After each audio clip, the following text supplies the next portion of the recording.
तर आज आम्ही वडगावमधल्या श्री स्वामी समर्थ यांच्या मठामध्ये स्वामी समर्थांचा आशीर्वाद घेण्यासाठी आलो होतो आणि सकाळ सकाळी आवरून मी तयार होतो आणि जसं पुढे गेलो तुम्ही बघू शकता माझी गाडी, मी आता माझी गाडी घेणार आहे. बायको ही आवरत होती.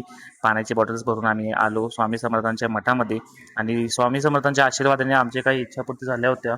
स्वामींना जिलेबीचा प्रसाद घेऊन आलो होतो. स्वामी पहिला प्रसाद दिला आणि स्वामींच्या पाया पडलो आणि आमचं लक एवढं भारी होतं, एवढं भारी होतं की आम्ही जेव्हा पोचलो तेव्हा स्वामी समर्थांची आरती चालू होती.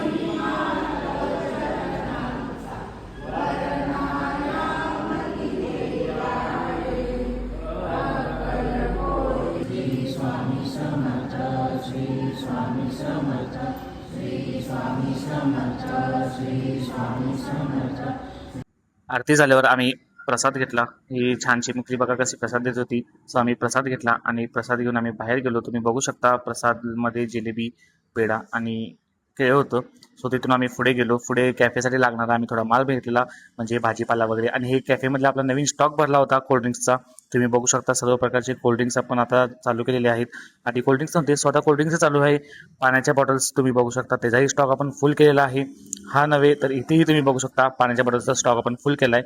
आणि तेवढ्यात किरण मिस्त्री आपल्याकडे आले होते. थोडंसं त्यांचं वायरिंगचं काम होतं, सो ते करायला आले होते. त्यांनी आपल्याकडे चॉकलेट सँडविच ऑर्डर केलं होतं आणि त्याला काहीच अंदाज नव्हता की मी काय करतोय. सो ब्लॉग बनवते त्याला काय माहीत नव्हतं.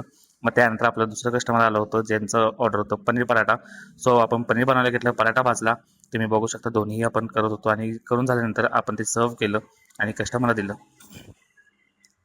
सो हे आपलं होतं कस्टमर आणि कस्टमरची तुम्ही डिश बघू शकता किती छानशी होती. कस्टमर IPL बघत एन्जॉय करत होतो. सो आता उशीर झाला होता, लेट झाला होता. आपण कॅफे बंद करून आता जाऊया आपल्या घरी. भेटू नेक्स्ट व्लॉगमध्ये. व्हिडिओला लाईक करा, शेअर करा आणि फॉलो नक्की करा.